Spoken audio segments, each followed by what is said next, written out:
The energy challenges that we've been experiencing, particularly in the last few days. So we're now joined by energy expert Ted Blom. Thanks very much indeed and for joining us once again. It seems that we're having you in the studio more and more often. So Eskom says the Mozambique cyclone did not help things. Is that all? Absolutely not. I've just been tipped off by two factors. The first is that Eskom has run out of diesel.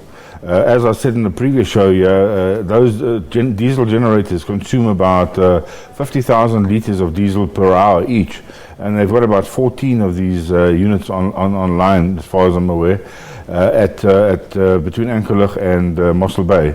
And they've just simply run out of diesel. They hadn't ordered enough in time. They hadn't foreseen this load shedding coming about. They hadn't foreseen Mozambique falling over. But on top of that, they hadn't foreseen that half of the fleet in Mpumalanga would break down over the last week. And that's the real crux of the problem. Now, on top of that, I mean, what's actually quite interesting is I received a tweet this morning, very early this morning, and that was from a very senior ANC official. I kept a copy of that tweet, and he reckons that he and Luthuli House will nominate who gets involved at Eskom and who doesn't get involved at Eskom. So it seems to me that the nexus of control has moved from the Eskom board management to the board, and the board is dysfunctional to the minister, and from the minister to all these experts, but real control now sits in Luthuli House, and that is really a disaster as far as I can see. All right, so we'll unpack some of these political ramifications.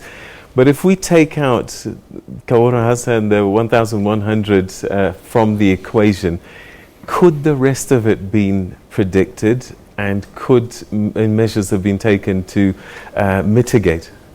Well, you see, I mean, Eskom was heading this way for a long time now. At the NERSA hearings in Port Elizabeth, it came to light that Medupi and Kusile were grossly underperforming, and when I say grossly, it's recklessly so. On top of that, Eskom had thought they could rely on all the renewables. As you can see, today is a cloudy day, and I think it's cloudier than the rest of the country as well. So there's no solar, there's no wind. So that's the bottom line. Is Eskom have been caught with their pants around their ankles. They never thought this day would arrive. It has now arrived. They couldn't even keep the lights on over the weekend. Now the weekend or after hour demand drops from 30 gigawatts to roughly 22 gigawatts. If you take 4 off that, it means 18 gigawatts was available from Eskom, and that is less than half the fleet. So there's something grossly wrong. And for the president to say, well, it's only a temporary problem, we'll have more diesel. In fact, he's got it wrong. It's not Wednesday. I hear the diesel will only land on Thursday, and then it still has to be shipped all over the show. I mean, that's reckless. I really think it's reckless. How did we run out of diesel? Surely diesel doesn't run out in 5 minutes. You can see your stocks dwindling, and then you order new diesel. What would have gone wrong? Okay, so the supply chain for the diesel starts in the Middle East. Takes about a week for the ships to load and then to come down past this part of the world. They don't have storage. Eskom did an EIA for storage in 2007, 2008, when they initially put up the diesel units. That EIA was failed. In 10 years, Eskom has never resubmitted the EIA for storage for diesel. So we don't have large diesel tanks available on site to keep the diesel flowing.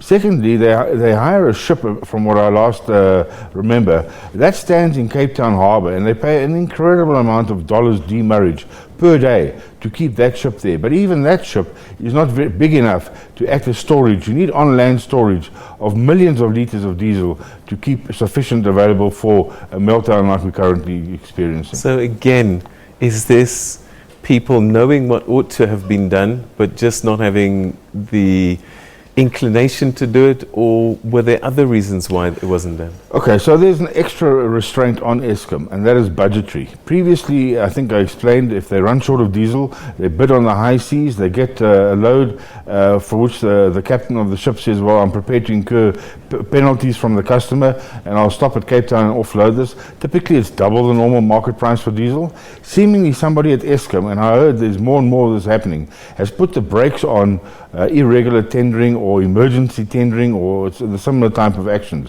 So the person who would have now been charged with finding diesel at any cost, so to speak, has now been handcuffed and told, no, you can't pay above the market price for the diesel. So that exacerbates the shortage of diesel and exacerbates the underperformance of Eskom.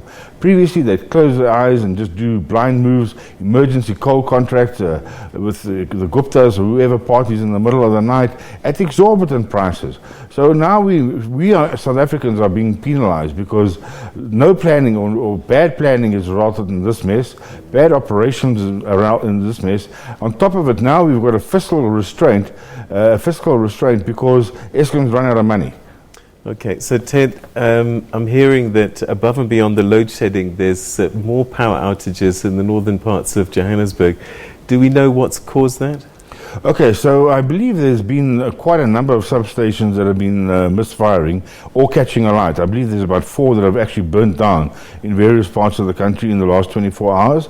But just remember that, as I said previously, these substations are not made to be switched on and switched off. And switched on and switched off, because at the bottom of the substation, in the transformer, a residue builds up.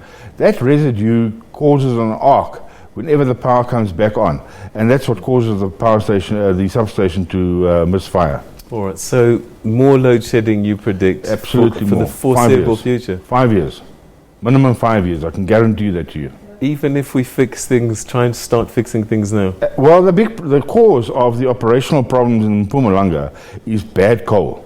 Eskom has not ordered the coal that they were supposed to have ordered in 2007.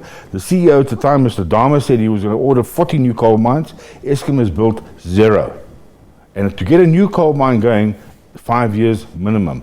So I categorically state that for the next 5 years, come hell or high water, Eskom will be having intermittent unannounced load shedding. I'll give it to you in the book. Ted, we're going to have to leave it there, unfortunately. I'm a bit, I don't know how to react, but thanks so much indeed. All right, so that was the good news from Ted Bloem. Go out and get your generators, solar panels, whatever it is that you need, because according to his book, for the next 5 years will be intermittent load shedding from Eskom. Palesa?